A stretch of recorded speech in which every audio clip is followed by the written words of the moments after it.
My name is Ken Salo. My job here is the moderator facilitator, which means that I get to introduce this wonderful panel of speakers, and I'm also, as I'm told, to be a flexible but firm timekeeper. And Gillian and I have sons in soccer, so we have red cards here and yellow cards. So we're going to be flashing those for the speakers. But thanks personally to the organizers for an exciting event yesterday. Day 2 promises to be even more exciting. There's some wonderful speakers, so hopefully you can all stay the rest of the day. And the organizers have promised to keep you, well fed and watered. So anyway, without further ado, we have 3 wonderful speakers on the kickoff panel on green spaces and just places. We've unfortunately opted to reschedule the order, so they will be speaking in the order of the William Stewart first, and then Winifred, Curran, followed lastly by Francis Ming.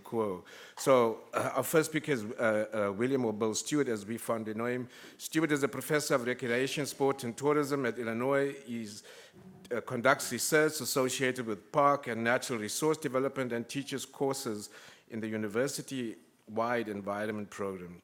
His research facilitates landscape to improve quality of life and enhance the public sense of place, and the work builds relationships with stakeholders and community leaders to facilitate conservation planning in mixed-use landscapes.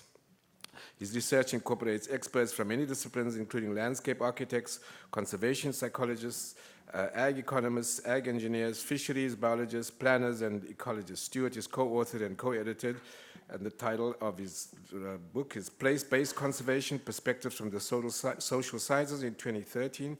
William received his PhD in Watershed Management and Forestry in 1987 from the University of Arizona. So please help me welcome William Stewart. Thank you.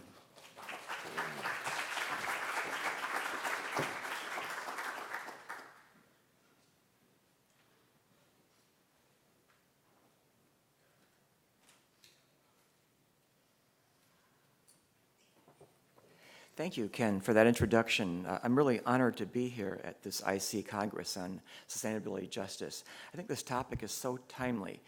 It brings hope to the communities that many of us study. It's also inspired me to nuance my own thinking in ways that I never have before, along with working harder towards a better tomorrow. I wanted to appreciate my co-presenters up here. I think of Ming as being someone who's inspired a generation of scholars within my own field to work towards the benefits of nature and documentation and understanding the way that nature park access affects the way that individuals think and restore themselves. I also wanted to appreciate Winifred, Curran. I've just met her this past couple days, and I've appreciated the way she's so great. I'm so grateful for the way that she is concerned about gentrification and environmental greening going hand in hand. We share that in common, and I'm grateful for that. I also wanted to say a little bit about my own self, that this presentation overviews some of the ideas that have held me together over the past 4 years. My research is really centered on placemaking and sense of place. Often it's in rural areas where I work with communities about park development, where I help them imagine what their heritage is like, help them imagine ways in which they can grow and develop themselves in ways that might be more democratized than a top-down approach. So I've really discovered environmental justice through this project that I'm on. I'm a relative newcomer to it. I also realize that I work in the project I'm going to be talking about, although I'm not going to really bring any data into it. It's really a presentation of ideas that have really, that I've been inspired by. I would also say that the communities that I work with are largely African-American communities of color. And it's a different population than I've been working with my entire career. And it's been one of the, just this exciting project for me to be on. However, it's also allowed me, where I've always been conscious of my standpoint, I really have, this project has really helped me understand in more nuanced ways the personal relationship that I have with my participants that I study. I'm aware of being white, male, outsider, coming to communities with a relative wealth and standing and privilege. And I've learned a lot in this process from working with such communities. And what I'm going to be telling you here is a relatively rosy view, sort of progressive narrative of one city's policy on helping neighborhoods get better. But I also realize that I may need to temper that just because of my standpoint and where I'm coming from. I'm hoping the audience will give me some reality checks in that process. So without further ado, I'd like to talk a bit about how I've come to think of all urban greening as not being equal. And it's about resident empowerment and resident-led beautification that really moves people in directions that attaches them to sense of place and sense of belonging. And I'd like to say that my idea is really linked to urban greening as an antidote to urban shrinkage. At least in many of the world cities, I'm really focusing on Chicago and in the United States. There's been a shrinkage across time. And so with what we've got with urban greening, it's a public good that can bring all sorts of benefits in terms of relationships between city dwellers and their environments. I've just listed a few here. Any one of these could be expanded into a handful of books and journal articles, but there's been a lot of literature that's written on urban greening and the services and the qualities that it brings to people who live in urban spots. I'll also add that these are all taken out of context, so there's a lot of qualifications that go with these benefits, but nonetheless, they've really been, the literature champions what urban greening can do, and I think that between Ming and Winifred, we'll find more out about that. I wanted to also bring out that urban shrinkage is really a public bad. It lowers the social welfare of a city, and it's not just for any given individual, even though it's burdened on certain individuals, but urban shrinkage is one where there's abandoned properties that leave a once lively and exciting neighborhood area. It leaves them empty and feeling like there's just a past in that environment. And just to give you a sense of the extensiveness of urban shrinkage, I've listed a few cities here on the slide that identify the kind of vacancy that's in these cities. And imagine yourself in your own neighborhood where over the course of 15 years, what once was a row full of houses on all sides ends up one by one being abandoned and being raised by the city, where the house is folded into the foundation and you've got an empty lot. And indeed, I've been through some neighborhoods in Chicago, in Detroit, where I almost feel like I'm out in the country. It's that barren of people and of structures. So here we've got Chicago. They've got about 32,000 abandoned properties in Chicago. Baltimore, I've got as the lowest here with 17,000. There you've got Detroit at 110,000. I know it's real cheesy, but I said the state of New Jersey's almost got 400,000 vacant lots. So this is not a problem that's just a unique sort of localized thing. It's something that's happening throughout this country, particularly in the Rust Belt. And I've got a graph here of how urban shrinkage, where it all began. And I've really been inspired by Thomas Sugrue with the origins of the urban crisis, where he brings out what date did the urban shrinkage problem and the abandonment begin. He really points to the 1950s.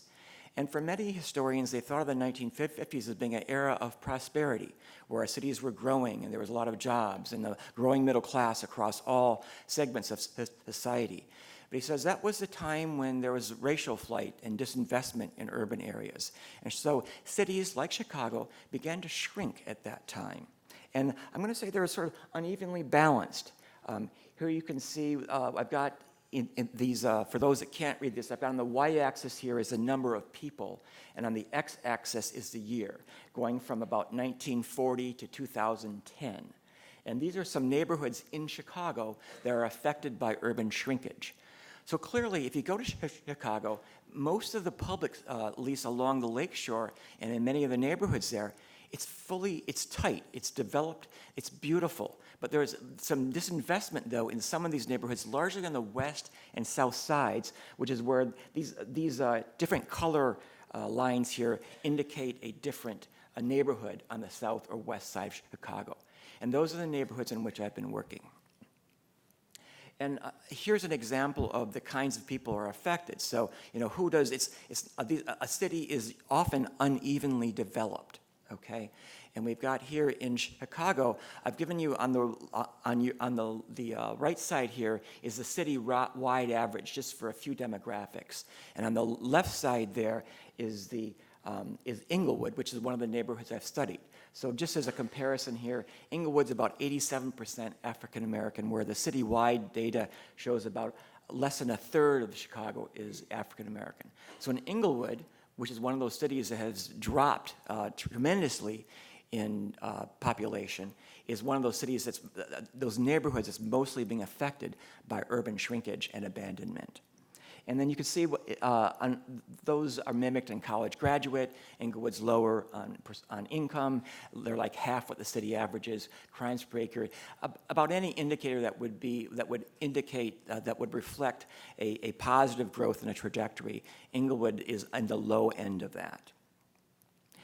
And so what urban greening does, it brings hope about repurposing a vacant lot, where these lots, I'm inspired by, I think, Laura Lawson, who talks about activity outside, where these abandoned properties, you look at an abandoned property, there's no future in it. That abandoned property is one of a past that was lively, that was better. So what do you do when you've got a whole row of abandoned lots in front of your house? It sends a message to outsiders that this is a bad place. It's a bad neighborhood. You don't want to live here. They really reflect places of inequity. And I'm drawing here on Sharon Sutton and Susan Kemp. They're writing about the paradox of urban space. They bring out this notion of places of inequity. And one thing that really came home for me was this very last point here about the residents that have lived, that remain behind. They're not desperate. And this is something that I learned in my process. Not that I thought of that, but the dominant discourse of the city is that these neighborhoods are neighborhoods you don't want to live in. And what I found was actually people that remain behind, they want to live in these places. They've made commitments to their families that they will stay in the homestead. They care about their community, and they stayed behind by choice. And so they care about their neighborhoods in ways that the discourse of the city would not imply that it reflect that. So here, what I think is neat about a policy, I'm going to get into the policy that Chicago has about their greening goals. It came from really a 4-year planning process that I'm going to call is more like a bottom-up process, where they did extensive public engagement within the city. And then the residents that were in these neighborhoods were telling them, we would like to take ownership of these vacant lots next to us. And so this notion of being able to hold something that would be a lot and they could care for it became an important piece of the Green Healthy Neighborhoods Plan of Chicago. And a big part of that was they were framing greening goals to the neighborhood's social fabric. So already the voices of these impoverished neighborhoods, they felt like their Green Healthy Neighborhoods Plan represented them well, something that hadn't really happened in that city. So here's a plan that they felt, that they bought into. They actually felt their voices were reflected in that. And so these greening activities that they were about to embark on were about an engagement process that had a history within the neighborhoods. And I think of what would happen is, when at least much has been written on, if people engage with their neighborhoods, they're more likely to show that that social interaction builds a sense of belonging and a sense of community. I've been inspired by Jo Nassau at University of Michigan, who brings out in several of her writing this notion of cues for care, where the landscapes communicate messages to outsiders. So simple things like grooming a yard, where you mow it and you prune it. That tells people something who are coming from the outside about who lives in this block. And who lives in this block, if it's well groomed, it's about neighbors you'd like to live next to. It's about Jane Jacobs' eyes in the street theory. There must be people that care about this place, given the lot looks so nice, which is quite different than an abandoned property that's ungroomed. Cheryl Morse also has done a lot of work on landscape performance that talks about this bidirectional relationship, where people work with landscapes and help shape them, and in turn the landscapes shape the way people think about a place. So I think of these concepts have really moved me to move forward into my own thoughts about placemaking and what leads to placemaking in urban environments.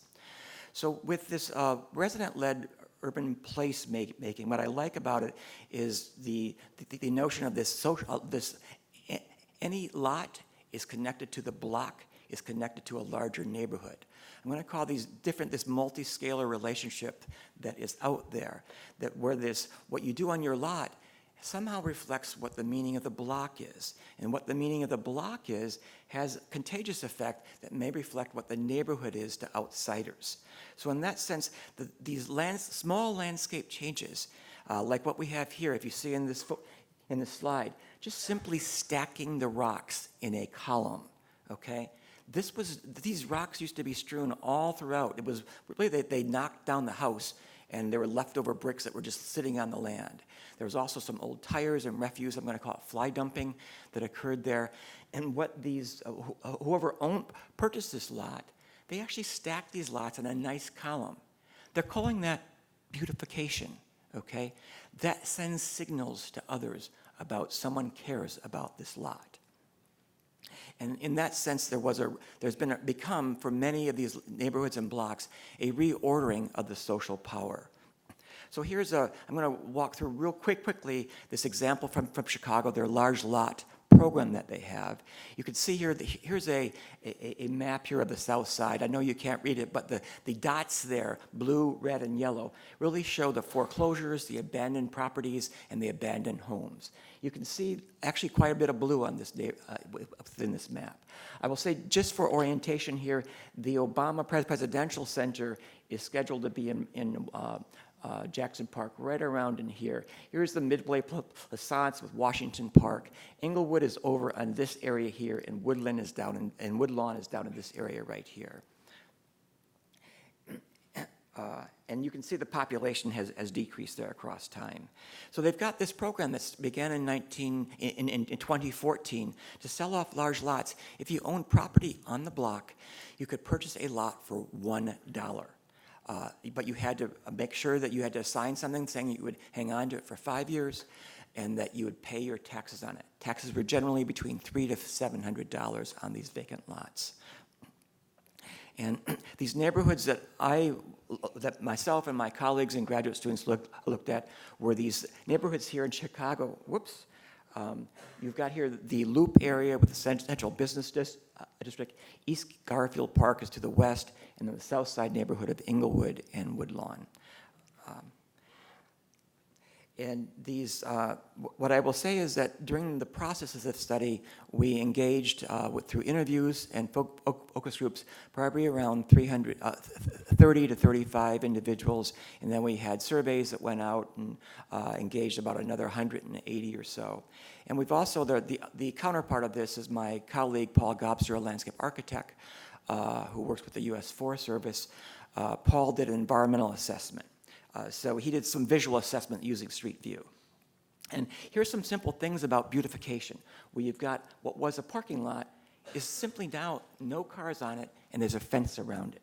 Here's another lot, a before and an after. So in terms of beautification, it's a different kind of beautification, but it's a kind of beautification that people see their reflection in. And here's a few quotes that is what I'd like you to get out of these quotes is they bring out what beautification is. And people, I would not have used that term. They've used that term as beautification of these vacant lots, these vacant spaces. So simply building a vegetable garden with vines, that implies beautification to many people who have owned these lots. And I'm going to bring out here that even the previously blotted lot, so a blotted lot is like a guerrilla garden where someone did not own the lot, but it was right next door to them and they took care of it. What we found was even these blotted lots, that they've increased, through a visual assessment, they increased in grooming activity and what's called cues for care. So ownership matters, is what I'll say. This disinvestment of the city of public land to private individuals, kind of a neoliberal policy. There's a lot of critique about neoliberalism. It may work with a small role for government that would have some restrictions on who can buy these lands. So it's only people that live in these neighborhoods, remember, that purchase this property. So I'm going to conclude here with a couple different slides. One has to do with the resident-led beautification. I'm going to say this is the rosy trajectory. There's a lot of hope and promise within these neighborhoods that they've got something that they can help them out of their current situation. It promises, in many of people's minds, it promises to help them revitalize their neighborhoods, and at the same time, it doesn't displace them. They've owned that property to actually invest in the neighborhood. And I'm ending here with a quote here from one of my participants. I've got a lot of people to thank here. This is not just me. It's me and my colleagues and my students. Paul Gobster has been fantastic. Karina Van Riper has been a co-PI in the project and been wonderful to work with. Alessandro Regalone, who has been on the faculty here at this university, just left for University of Utah. And of course, Douglas William, who was a postdoc. Sarah Hadavi, who's now at Kansas State University, a PhD from University of Michigan. And of course, all my neighborhood associations, Blacks and Greens, RAGE, the Resident Association of Greater Inglewood, and the East Garfield Park Community Council. So I'm just going to leave it at that, and thank you for your attention.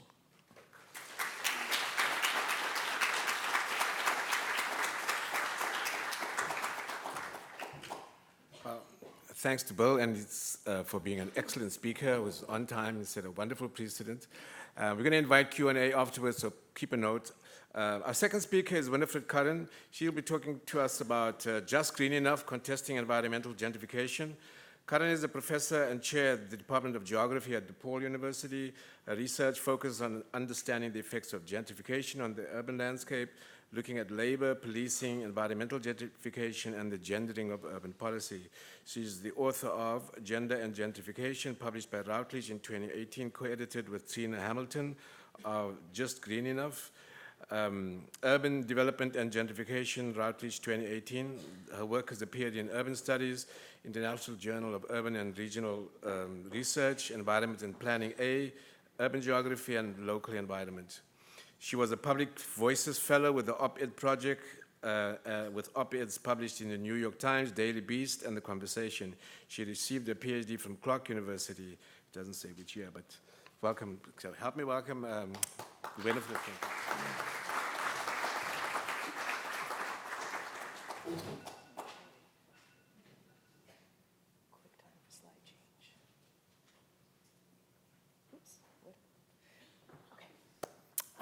Welcome. Thank you all for being here. And again, I'd also like to add my thanks to the organizers for putting together such an exciting slate of panels and speakers. So to kind of pick up on one of the points that Bill made of the benefits of urban greening, right, that this is sort of universally recognized.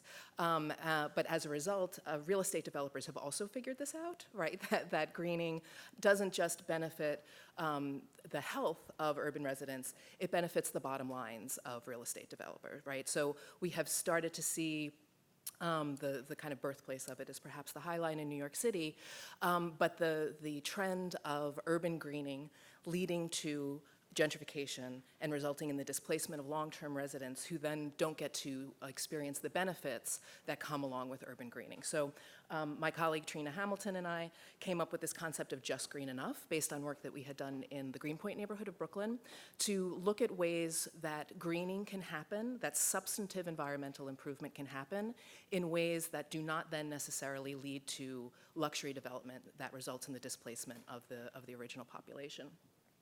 And so I'll start this picture in the background here. Excuse me. I'm working on a cold, I apologize. This picture in the background here is not an example of just green enough. This is the proposed development at Lincoln Yards, which is borders on the Lincoln Park neighborhood in Chicago, and was recently rezoned from a planned manufacturing district to eventually this.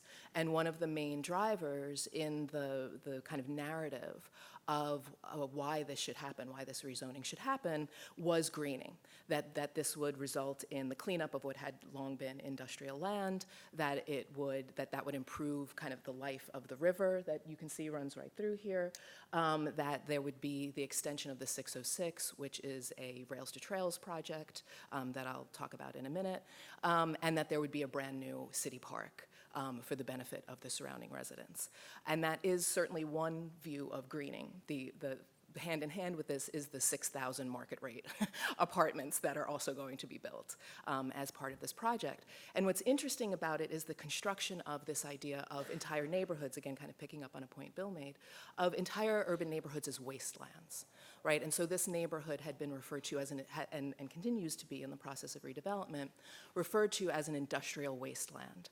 Well, what that misses, that industrial wasteland was at 95% capacity before rezoning happened. This was a successful manufacturing corridor. It was, in fact, the first planned manufacturing district declared by the city of Chicago, which has been seen internationally as a model for how to preserve manufacturing in central city locations. So Chicago had this internationally recognized, very successful policy, which it is now in the process of dismantling. All, at least in part, in the name of greening. Right, that this will improve the quality of life of course, the people who can afford to be here. What's left out of that story is the fact that when this land was rezoned, that does not mean that all the manufacturing businesses who were there simply went out of business, and therefore all the pollution they created just goes away. Those businesses are relocating to the south side of Chicago. Right, thusly reinscribing the exact same injustices that have long existed on the urban landscape in Chicago. So one of the problems of green gentrification and why we need to contest it is this idea that you don't solve one injustice by building another injustice on top of it, right? So greening in and of itself is not a social justice project. And so first to unpack this idea of green gentrification, I should first define gentrification because there's a lot of confusion about this, especially in the popular literature, right? You know, sort of journalistic coverage of gentrification. And you will see many articles that talk about, well, like no one knows what gentrification, like it's porn. You know, nobody knows exactly what it means, but they know it when they see it. Researchers on gentrification do, in fact, know exactly what it means. And I put a definition here, physical upgrading of an area resulting in the displacement of working class users in that area, and their replacement by higher income users. And this picture here on the left is from disused rail tracks in the Pilsen neighborhood of Chicago, which is a predominantly Mexican-American neighborhood on the near southwest side. That has been really at the forefront of gentrification struggles in Chicago since at least the mid to late 90s. On the right is a proposed development along that same rail line called Mural Park. It's going to be kind of luxury office space. And so the difference between these two things, that's gentrification, right? That's the rent gap, the potential value to be realized in upgrading those rail lines is, again, a tremendously profitable opportunity, and that greening is helping to make it even more profitable in that, so those disused rail lines that you see are planned to become a linear park, right? Another Rails to Trails project, to be called El Paseo, because it's a Mexican neighborhood. And you'll see in the press often it's referred to as the El Paseo, which is redundant. But so the power of greening in terms of its effect on the real estate market is such that property values along the Paseo have gone up even before not a blade of grass has been planted there, right? The city does not even own all the land yet.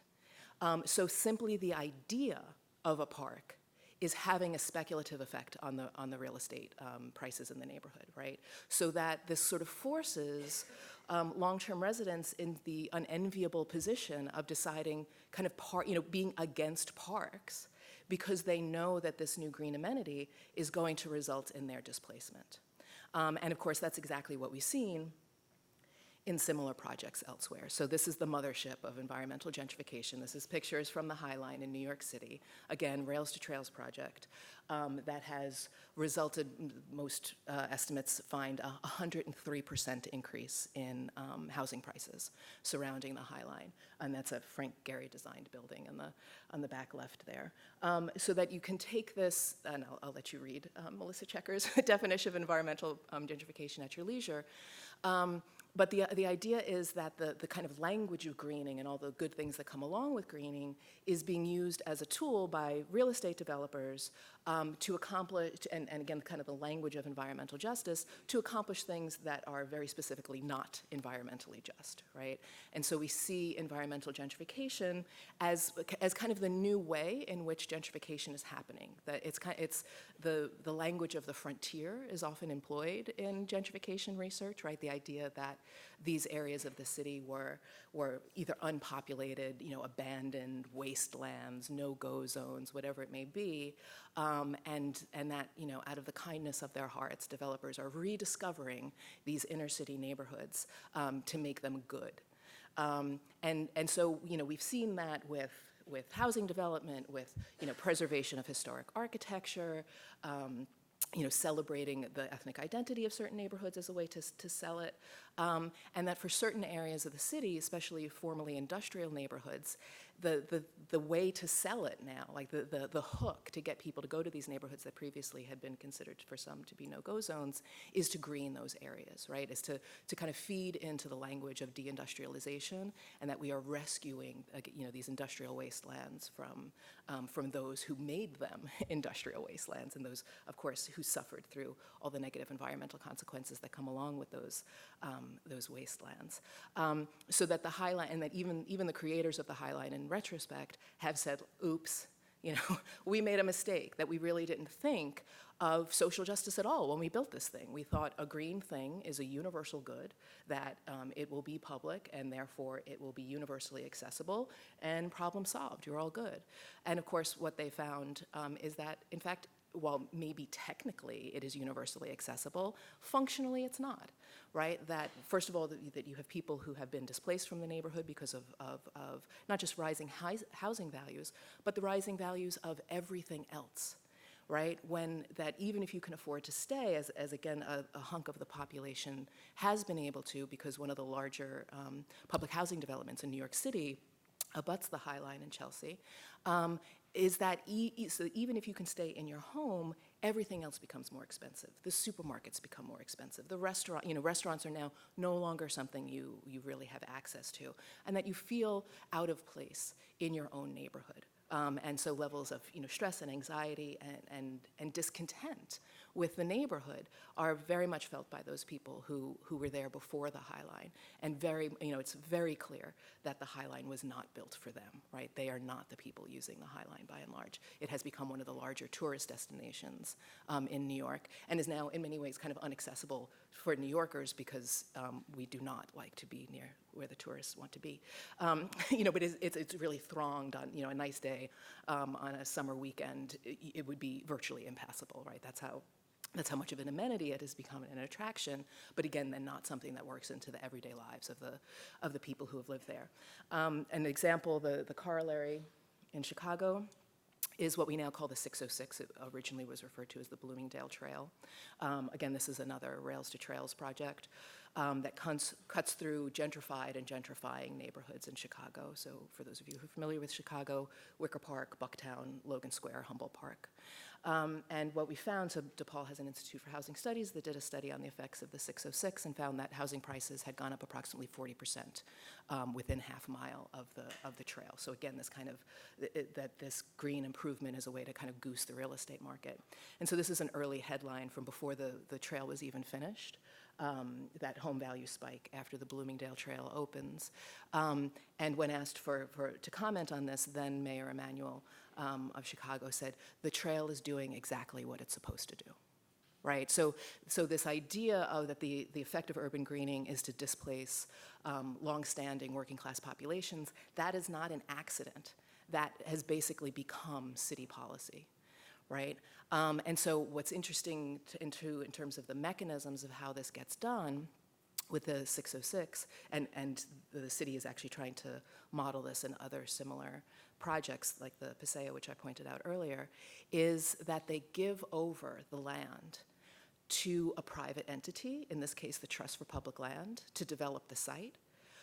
And then they claim that they have nothing to do with the park. And of course, the Trust for Public Land, building affordable housing is not their responsibility, right? And so they have actually said in this, to quote from an article of Daniel Rigolins, as Bill mentioned, we're not in the business of housing, right? So then no one's responsible.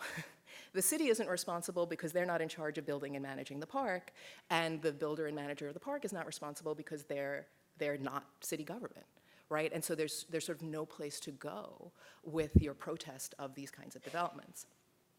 So that's the worst case scenario.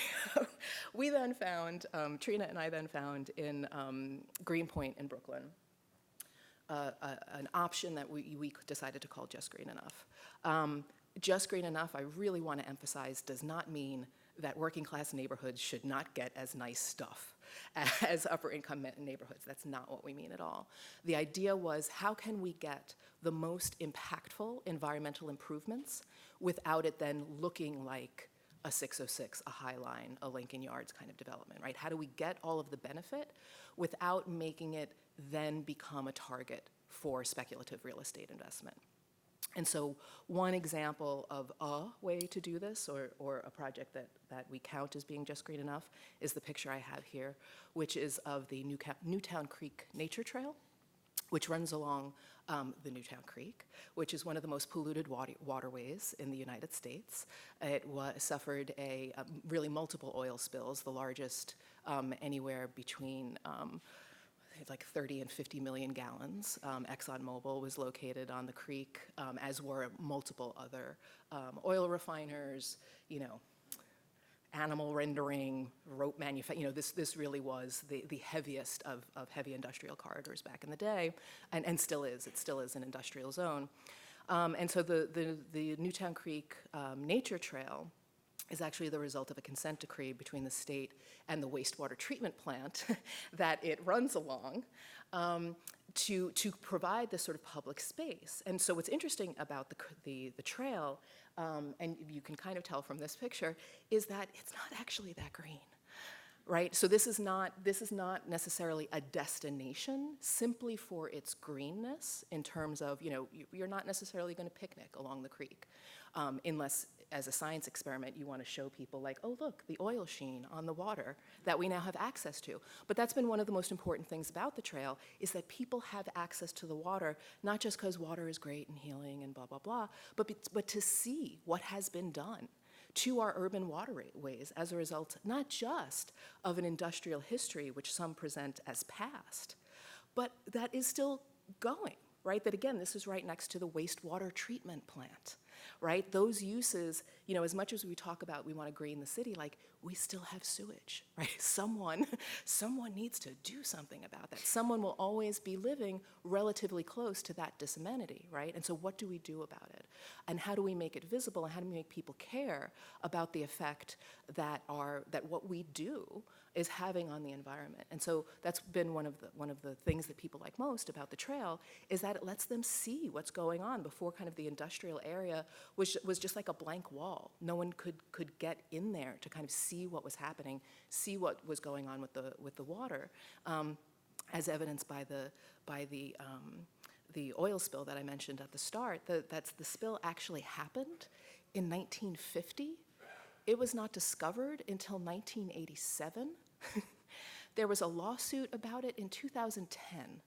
And so we're still really just starting to get to actually cleaning up an oil spill that happened half a century ago, and will take an estimated 20 to 25 years at least to clean up. And so what do you do about that? And so what the residents of Greenpoint have done is, first of all, to learn the lessons from surrounding neighborhoods, namely Williamsburg, which is just to the south, in Brooklyn. And Williamsburg, I think, even for people who have not been to Brooklyn, but is definitely kind of this poster child of gentrification and how gentrification happens. And so organizers in Greenpoint got the chance to learn from Williamsburg.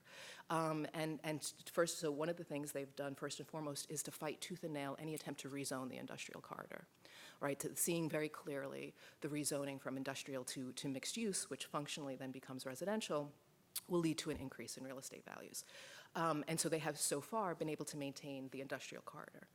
Now, the industrial corridor is not what it once was in terms of the types of industries. So as one of our informants said, now you have two architects and a 3D printer is calling themselves manufacturing and locating in the industrial corridor. So gentrification can happen within those industrial spaces anyway, and that's kind of the creativity of capital that we're discovering. Like, as you're like, oh, hey, try this, preserve the industrial zoning. And they're like, okay, we see your preservation of industrial zoning and raise you luxury, kind of office space that can still take place in those areas. So, but that has been one of the strategies, to recognize first and foremost that there are many ways to be green, right? Just because something doesn't look visibly green doesn't mean it's not accomplishing environmental improvements.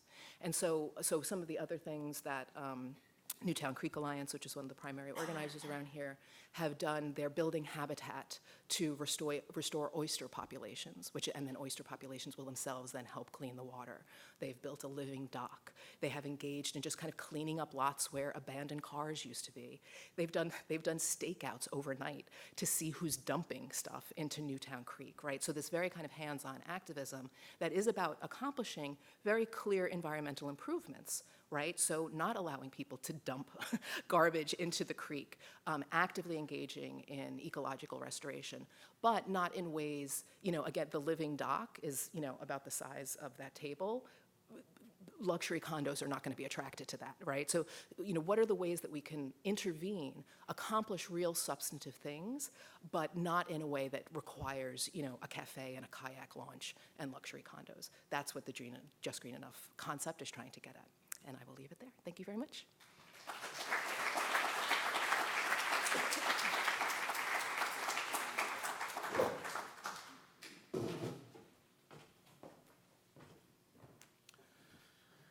Thank you again, and such disciplined speakers, right? I mean, I have a very easy job. Our last speaker, I'm pleased to welcome Frances Ming. She'll be talking to us about greater justice via greater sustainability, how greening inner cities can sustain both people and the environment. So Kuo is an nationally and internationally recognized scientist examining the impacts of urban forests on human health.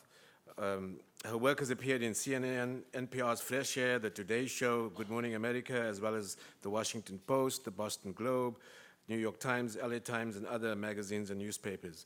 Of the top 30 most read articles in the field, Kuo is an author on 6. Her most recent papers are among the highest impact at the most cited journal in multidisciplinary psychology.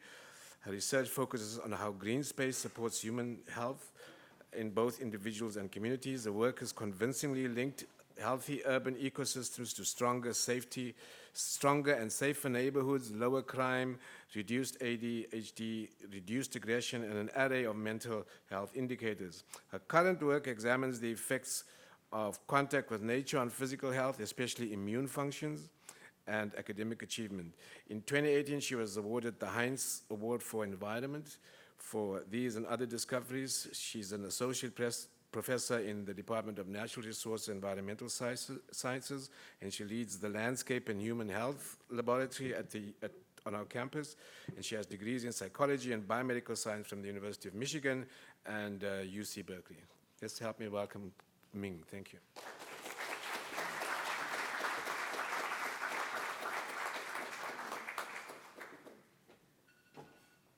I think you used up all my time on the introduction, Ken. So, thank you for having me here, and thank you for coming. I guess I wanted to start by saying a couple prefatory things. One is just, I'm really delighted that environmental justice is the focus of this meeting. I honestly, I have a kind of natural tendency in that direction, but in conducting a search a couple years ago for a new faculty member in environmental justice, it became obvious to me that this is sort of, this is where the action is, this is where the action needs to be. It's all about the struggle between power and what's good for people and environments. And that's really gonna be the story of the next X number of years. So I'm just, good job, UIUC. Okay, so I have a kind of an interesting, my talk might be part good news and part bad news. And I think I'm gonna hopefully leave you in a place where we have a really interesting discussion, because as I've been listening to Winifred and Bill, I have been rewriting my talk. And I think we have great questions to end with. So let me just do my part, and then we'll get on to the discussion. All right, so my job, my bag, is looking at the effects of greening, literal greening, as in trees, grass, plants, parks, on human functioning and health. So when I'm interested in greening, or when I find something that shows the benefits of greening, it's literal greening. It's not just ecologically friendly, not just, that's the wrong word, but it's this narrow slice of what's ecologically good.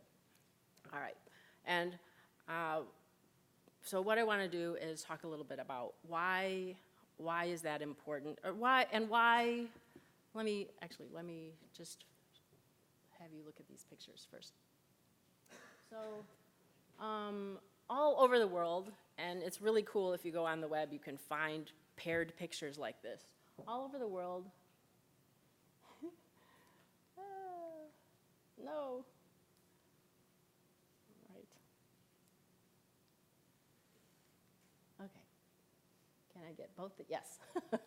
Okay, all over the world, if you look at communities or neighborhoods within a given city, you can see from space which are poor and which are not. So I'm not going to tell you which are rich or which are poor. I think it's fairly obvious.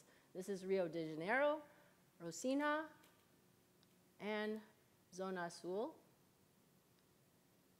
Oakland shows the same pattern from space. You can tell just by the amount of tree cover what is wealthy, what is not. Furthermore, I'll just show you two more. Beijing, sorry, the lower, this one is greener. I don't know if you can tell, but because of all the smog, it's not a great picture. But apparently, it's very difficult to get a picture without smog in Beijing, okay? So, but there is much more green on the lower neighborhood than on the upper, and it is the same socioeconomic difference that you see in all the other neighborhoods. And then on our left, we have Chicago, Woodlawn, and Hyde Park. That's a pretty stark difference, right? Okay, so, all right. There's a big difference between the amount of greenery that poor neighborhoods and well-off neighborhoods have. Does that matter? Does that make sense? Is that necessarily some kind of neoliberal project to destroy the lives of working class people? Well, yes and no. So let's think about the challenges that municipalities face. They have many competing priorities. Just keeping the city functioning, you know, potholes filled, infrastructure working. Apparently, Flint has trouble with just providing clean water. Okay, so we're just trying to keep the trains running, have the streets work, have the lights work, deal with physical infrastructure. Then there's guarding residents' health through police, fire, sanitation, although it is, of course, not entirely sure what the relationship between police and guarding people's health is in certain neighborhoods.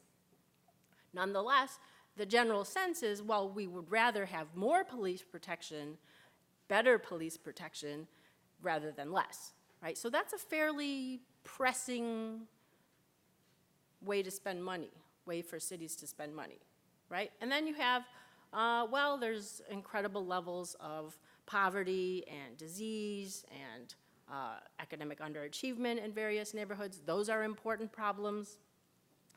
And in the face of all that, I think distant hazards like climate change are very likely to take a back seat. Is this a good idea? Is this a bad idea? It's definitely an understandable phenomenon, right? Because, my God, people are living next to crime-ridden vacant lots. Isn't that kind of more important than climate change? So, and I have the same cold as Winifred, so apologies. And then still lower on the list are what are viewed as, by both the cities and the residents themselves, aesthetic considerations. I think that makes sense. I think ethically, if greening is just nice, if it's just pretty, then it should go at the bottom of the list. And when cities don't have enough money because we are unable to muster the funds to do a better job of fire and police and potholes and all these other things, let alone climate change, then maybe greening should be at the bottom of the list. And what we should see is investment in other kinds of benefits for poor neighborhoods, for instance, right? I'm here to tell you the science suggests this is not the case. Since roughly 1989, which is a frightening amount of time ago, I have been pursuing this idea that from E.O. Wilson, that unfit habitats,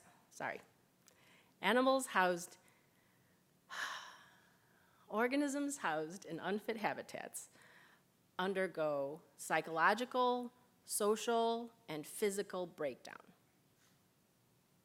Organisms housed in unfit habitats undergo social, psychological, and physical breakdown.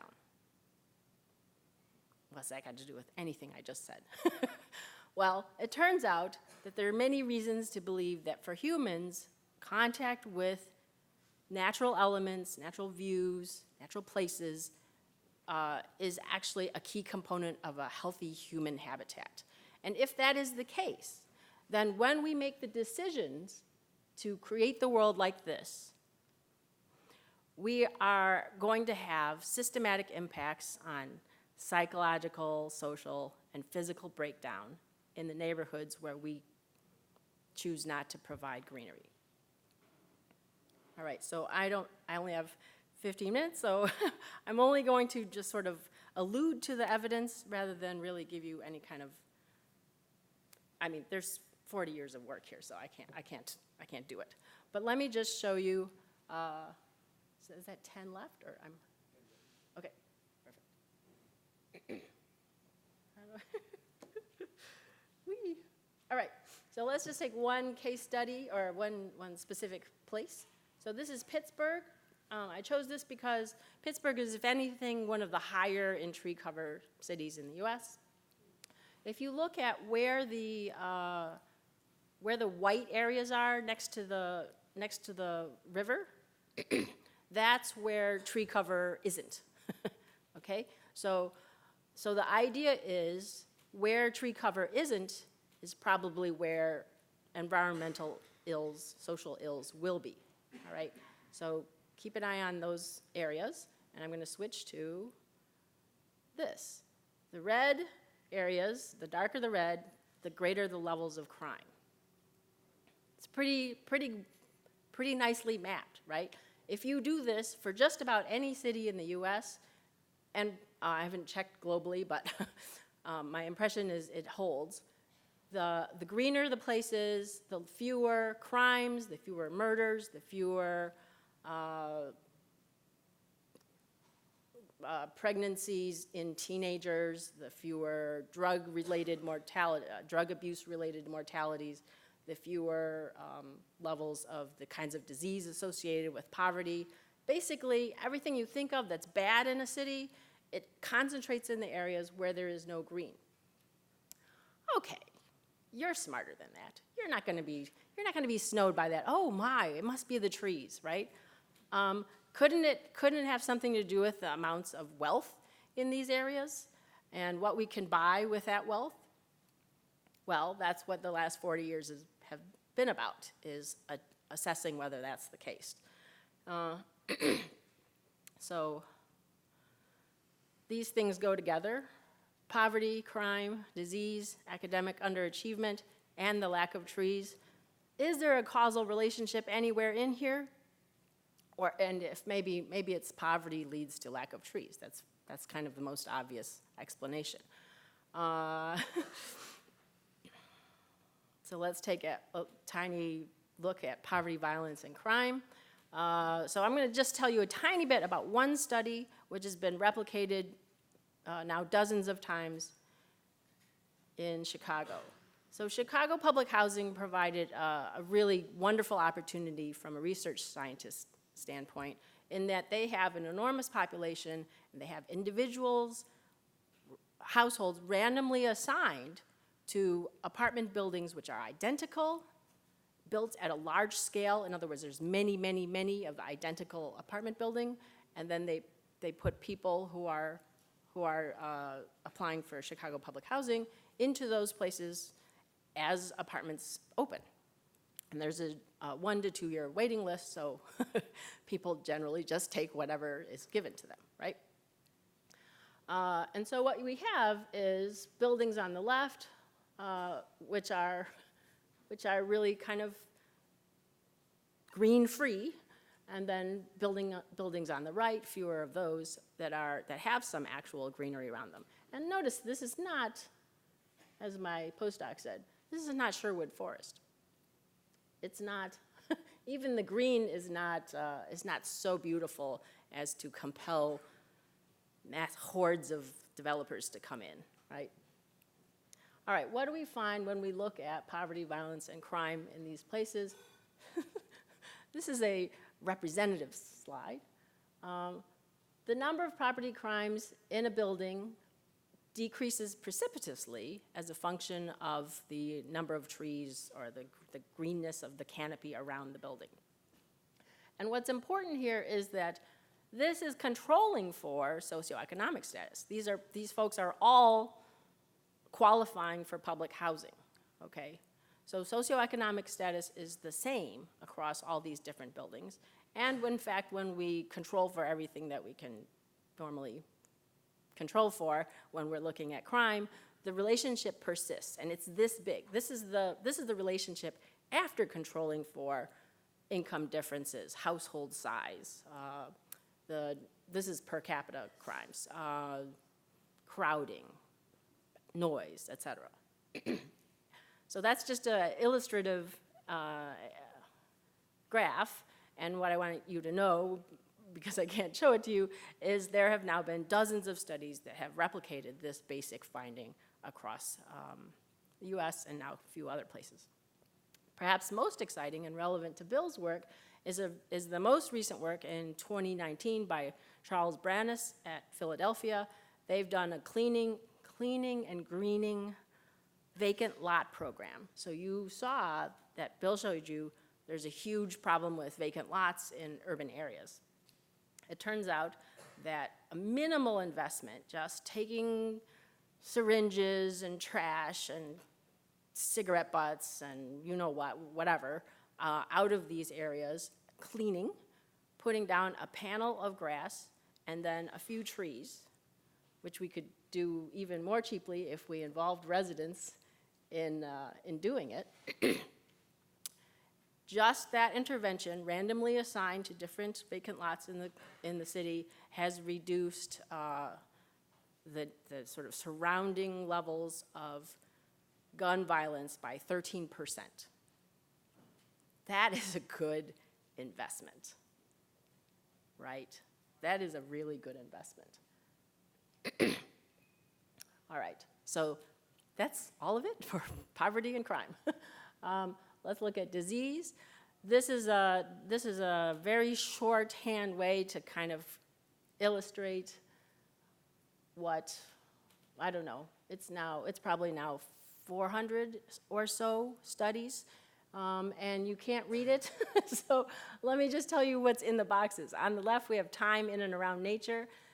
In different studies, it might be walks in nature, it might be views of nature, it might be residential green, it might be green in the play space, it might be park quality or the distance to the nearest park. Those kinds of independent variables predict very complicated sounding things like phytoncides, which are aromatic organic chemicals which are given off by trees and greenery, and which actually have antibacterial, antimicrobial properties. So they are health promoting because it's kind of like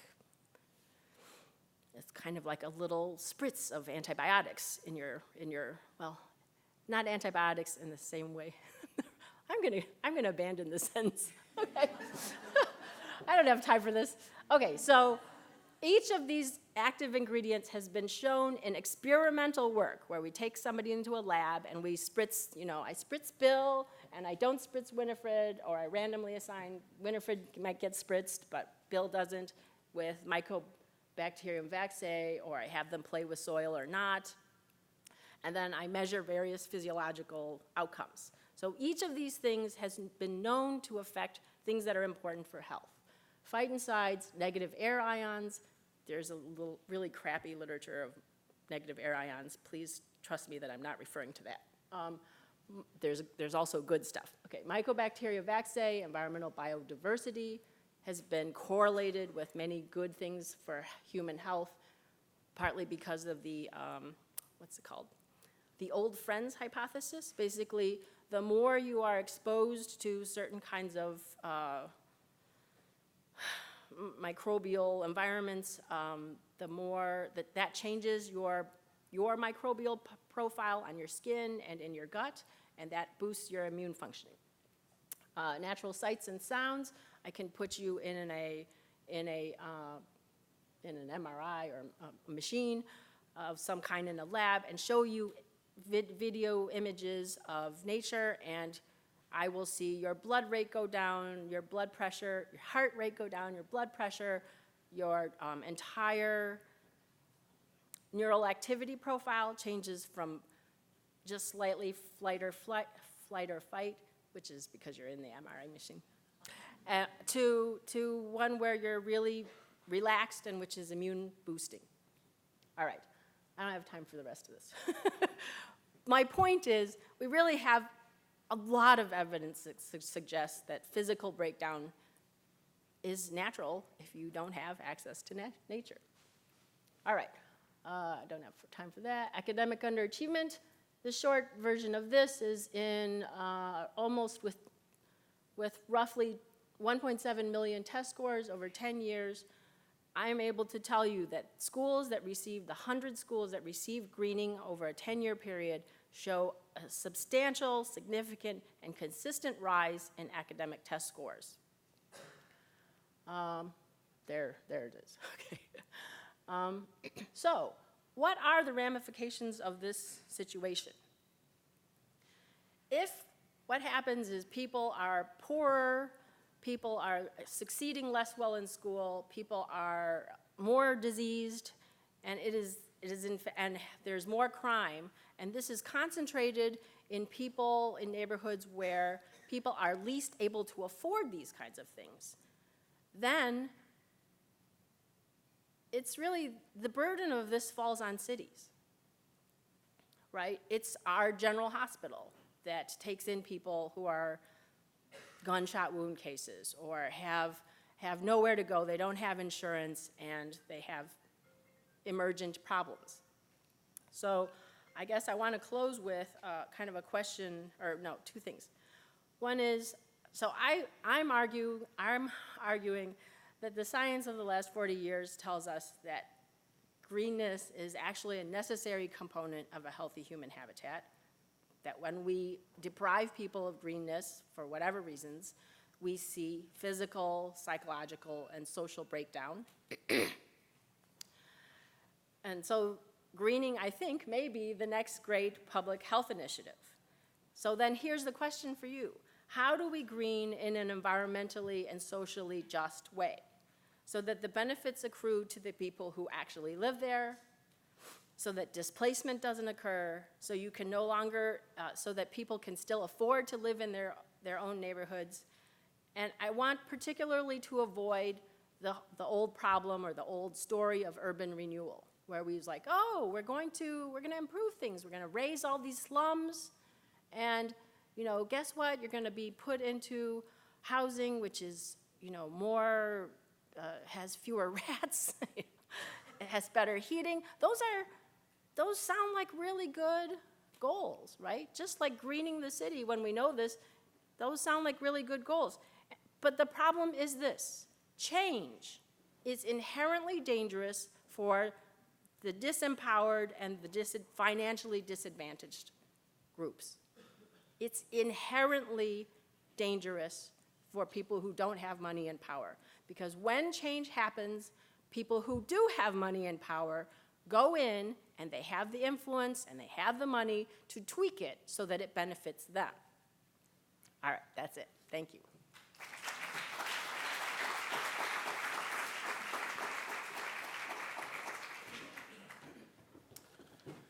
Great, thanks to our disciplined speakers. Uh, we have 20 minutes, so I'm going to open up the floor, and I'll recognize you. There's also been a request from the organizers to please use the roving mic. I think there will be somebody who will be bringing the mic to you. The conference is being recorded, so they would like to capture your contribution. So please use the mic when you go. Just keep your hand up, and the organizers will get you. Thank you all. On that picture with the woodlawn and whatever the other one is, the question that occurred to me is, virtually every neighborhood on the west and south side in Chicago used to be nice neighborhoods. We're green. So the economics changed, the people changed. But why does the greening change? How long does it take, and what happens to make the green go away?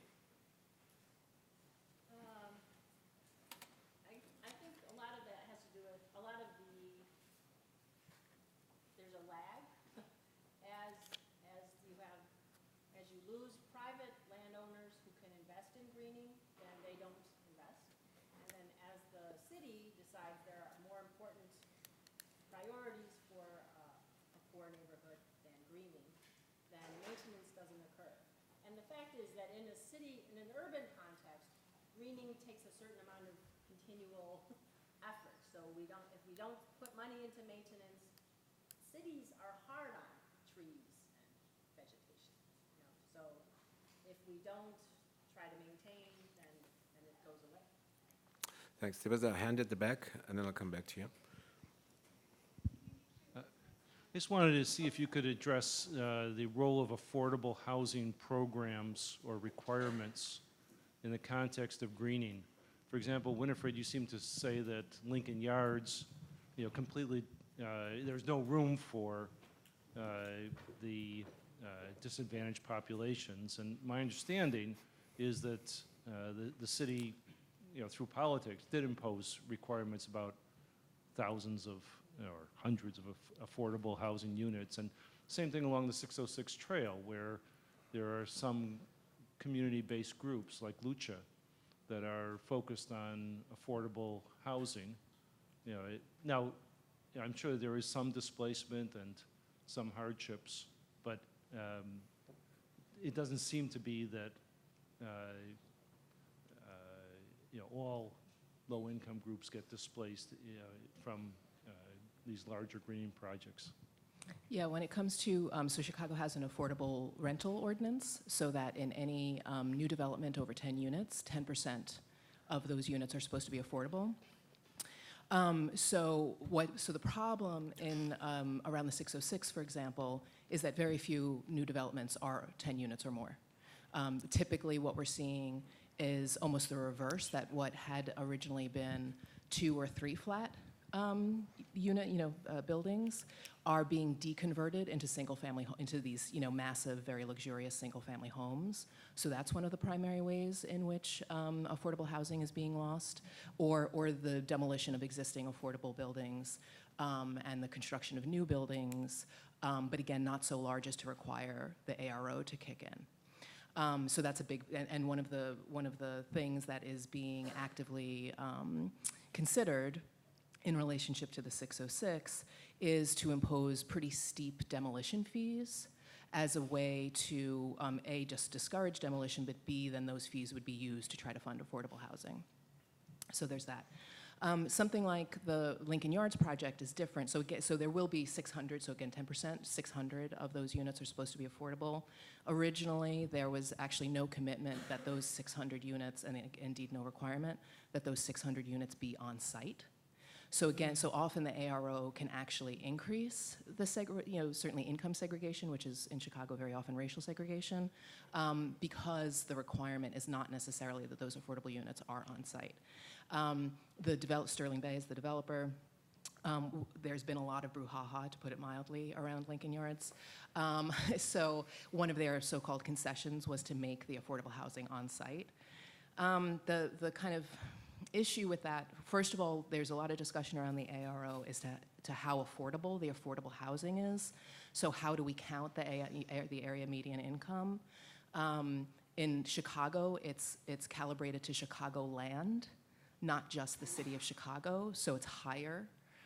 So what counts as affordable housing includes a population that is by no means the poorest of the poor. And indeed, I know faculty at my university who have qualified for affordable housing, which is really disturbing on a variety of fronts. Right, like that shouldn't be true. A, because we should be paid more. B, because college, that again, if college professors are getting your affordable housing, then there's something seriously wrong with your affordable housing provision.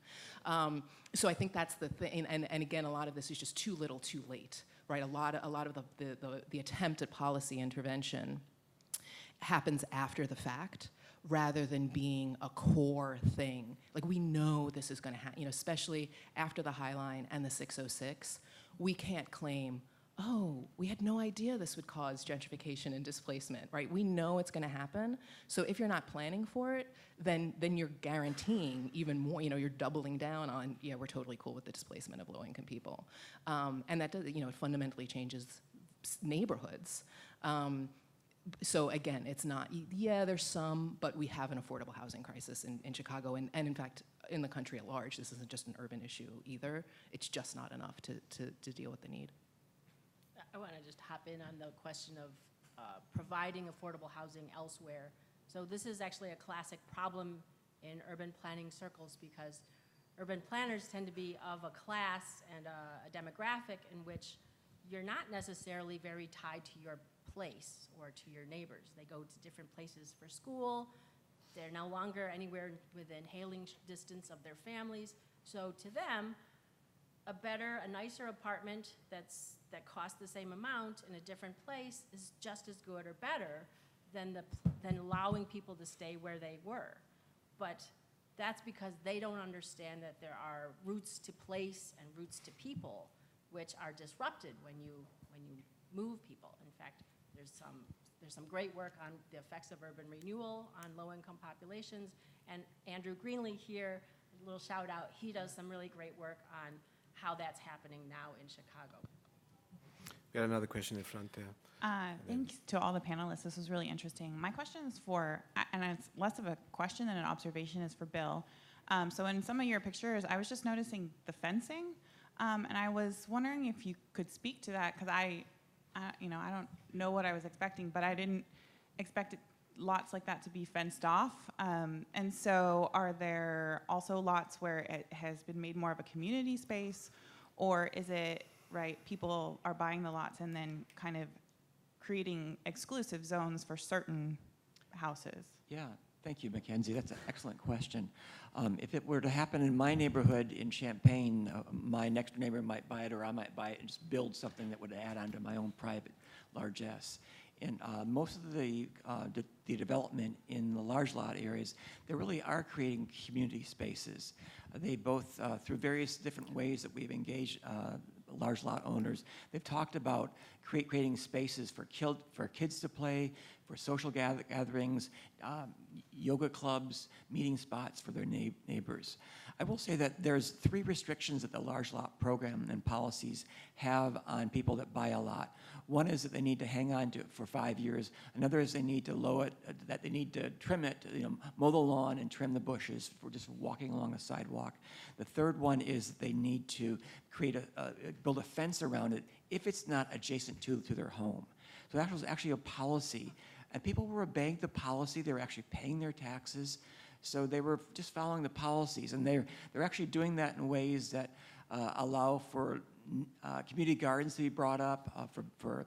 I went to a Southside Homesteaders Fair and talked about the large lot program and the benefits that I've gotten from my study. This was sort of an interim results.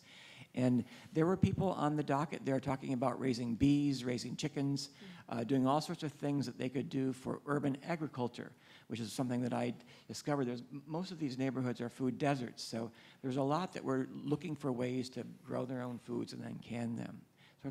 And that was inspiring too. So in answer to the other part of your question was what kinds of things were people doing. It may be perhaps a misinterpretation of what I was reflecting there, but there was, I would say, about 75% of the people on another questionnaire, which received about 80% response rate, they all indicated something dealing with a neighborhood space for them to gather with their friends and family. And that was quite inspiring. That would not happen in my neighborhood, and probably many of the neighborhoods that we live in. It was clearly about building a sense of community and creating this sense of place that Ming spoke about. So just a quick check-in. I've seen two hands at the back. If I've missed you, jump up or down on your seat. And we have about 10 minutes left, so I'm trying to get as much as we can. So we have one person with the mic, and then somebody at the back, and then Susan in front. Hi, yeah, I'm wondering how this discussion would differ if the sense of greening specifically involved native plants and native animals, whether it's in a living dock, as you, Dr. Cullen, discussed, or if it's in these vacant lots and community gardens, or if it would even affect the psychological well-being of the residents surrounding. Interestingly, so actually the Newtown Creek Nature Walk that I showed the picture of does have native plants. And for each plant, it's also labeled with what its medicinal uses had been traditionally, as well as ways in which they were incorporated into the industrial economy. So it's both kind of history lesson as well as, kind of substantive ecological restoration. And interestingly, a lot of the projects that I kind of contrast that to, so the Highline, for example, work has been done on this, that while it was being built, there was a lot of kind of narrative around bringing back, sort of native species and this sort of thing. But in reality, the majority of plants on it are not native species. So it's, again, kind of adopting the language of, EJ, but without actually substantively engaging in that. And then what's interesting about that, besides the fact that, they're lying about what they're doing there, is that the Highline is the most expensive green space to maintain in New York City, right? So the way that if you don't do it in a way that's responsive to the natural environment, it becomes something that is only accessible in these very high-income neighborhoods because it's so expensive to maintain. Yeah, if I could jump in on that one too. With the large lot program in Chicago, the large lot owners were thirsty for information of how to be educated, to grow their gardens, to what plants to put in. They were clearly excited about their ownership that they just got. So I think the conversation that I've been to a handful of fairs and Chicago neighborhood garden shows. There could be very easily a native plant thread of that would inspire people. I don't think they're purists, so it's not like all native plants, but I could see them very easily liking things that would be beautiful, things that would allow for both gardening of vegetables, orchards, as well as allowing for native habitat of some sort. So I don't think it would change that much. I think there's a need for education. These were people that purchased these lots. They never really held on to land before. They don't quite know what to do with it. They're looking for some direction and instruction. And in my working with LISC Chicago, the local initiative support coalition in Chicago, they had workshops about how to garden, some of which dealt with plantings, including native plants that were perennials and low maintenance. At the back. I have a question for Winifred and Bill. I'm wondering if in your research you've seen whether there's different reactions among local renters, local homeowners, or local landlords and absentee landlords to various greening programs. And a small part of it, specifically for Bill, I'm wondering whether whether your research has gone on long enough that we can see what happens after the 5-year period, how much, to what extent these lots are being held in green space or they're being resold or consolidated by others. Yeah, so obviously homeowners like greening projects more than renters because it's very clear to them the ways in which they could potentially benefit. Having said that, many long-term homeowners also fear what those increase in home values mean also increased property taxes for them, as well as something else that we've seen very much in Chicago is that once upgrading of a neighborhood starts to happen, long-term homeowners become really targeted for building inspections. So, if someone else's garden is all pretty and, they've built a new porch and blah, blah, blah, then all of a sudden the building inspector is out examining your porch. So there are ways in which gentrification can very much impact long-term homeowners, despite the fact that they then also have this potential benefit of the increased property values. So there's certainly a diversity of opinion. I do not by any stretch of the imagination mean to be like, the community is one thing. There are differential impacts very much. But then also homeowners are kind of shaped by how much they want to stay, right? So they know that if their property values grow up and they want to sell, that's a great thing. But if they want to stay, they understand very clearly how that may become harder, once these, big projects happen. So yeah, I mean, and landlords it depends on, I know landlords who hate trees because they can crack the cement and, then it makes it more expensive and blah, blah, blah. So, but again, so it kind of depends on how immediately they see the greening as a kind of short-term economic benefit to them. Susan, go ahead. Yeah. Thank you for that. Oh, I'm sorry. Thank you for that question. Within the large lot owners in this first round, these are East Garfield Park, Inglewood, and Woodlawn. About 25% of the landowners were absentee landowners. Their addresses were outside of the neighborhood. Yet we also, in our vegetative assessment, or environmental assessment, we found about 92% of the lots showed improvements in greening. So it told us that even a large portion of the absentee landlords were involved with the greening aspect. On the notion of renters, one of the pushbacks I got in the many events that I went up there, Southside Homesteaders Fair, garden shows, Saturday markets, and just talking with people around the neighborhood, they actually thought I worked for the city, and I did, and I always kept having to explain who I was and that I don't fix leaky pipes, nor do I deal with faulty tax bills. One of the things that I got pushback from was the large lot program is for property owners only. I've talked with many renters who wanted to purchase property to take care of it. And some of them, the way around that was to build a consortium, like a nonprofit. And several of them had the wherewithal to build nonprofits. And even though they rented, longtime renters of like 30 years of renting the same place, they didn't own that property. And so they would form a nonprofit and purchase a lot as part of their nonprofit, and that was their nonprofit's place to enjoy. Mm-hmm. So to answer your question in a nutshell here, I think that it's across the board, all of these different kinds of landowner types, they care about greening. Great. Go ahead, please, Susan. I want to thank you all for connecting greening with power over. And I'm trying to make a connection also with three statements. Dr. Stewart, on one of your slides, you didn't articulate it, but it wrote that the simple act of caring shows political resistance. Yeah.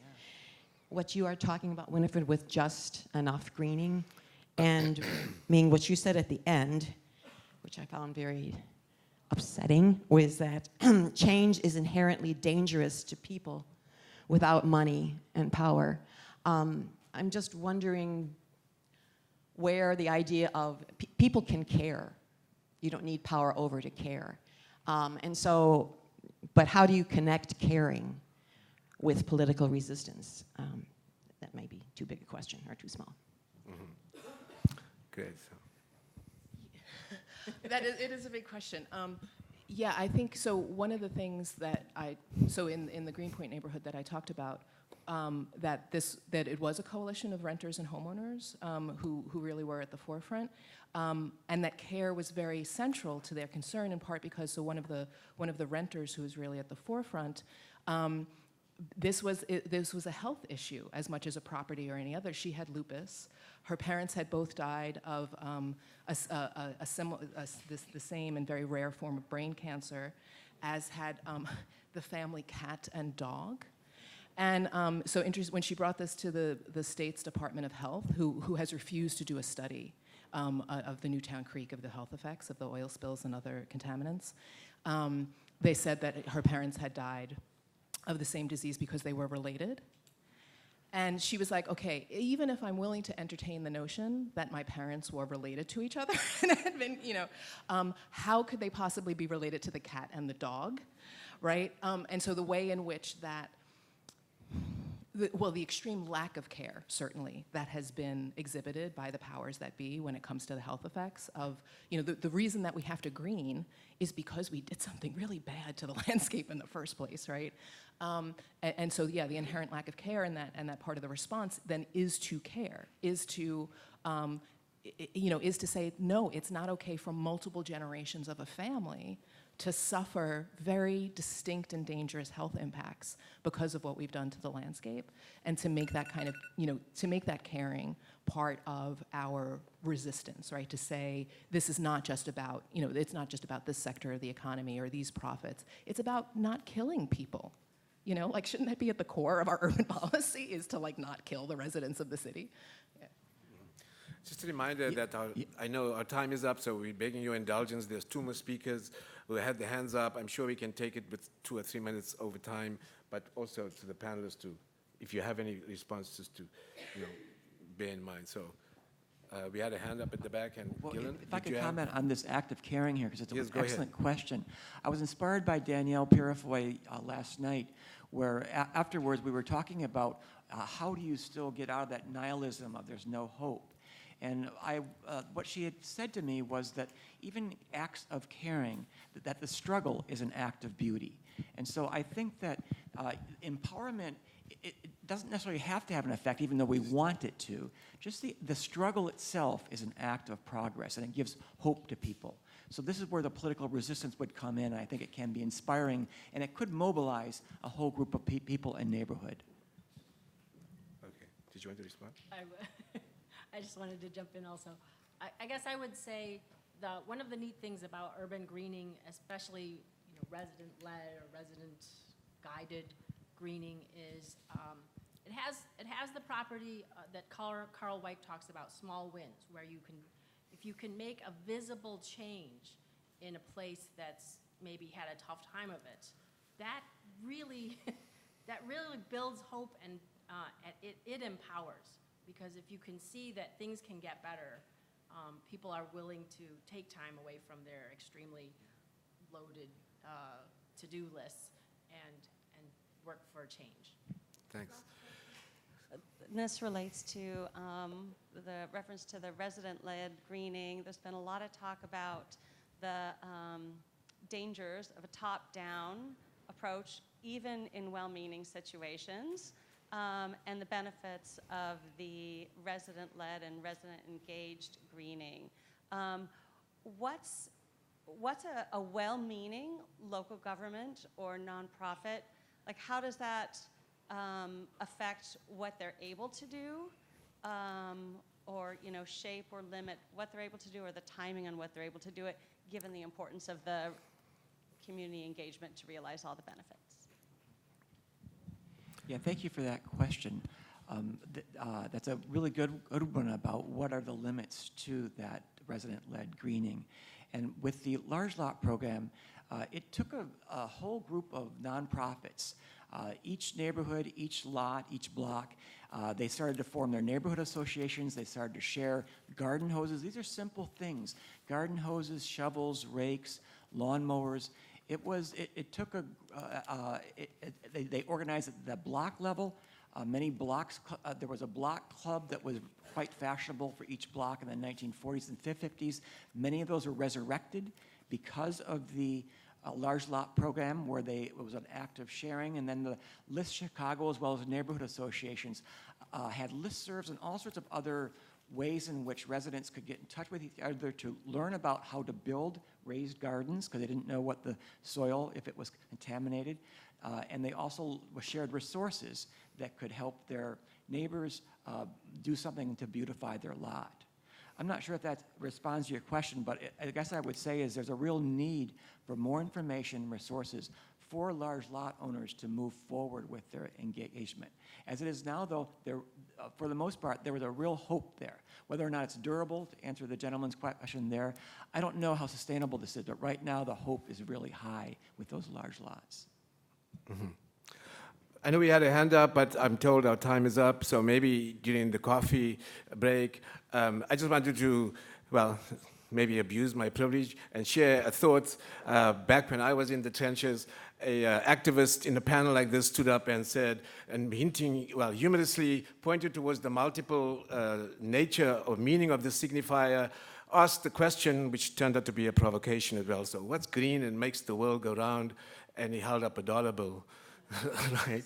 Which is, of course, the idea that the question of greening and its multiple signifier, and by then the term greenwashing was fashionable.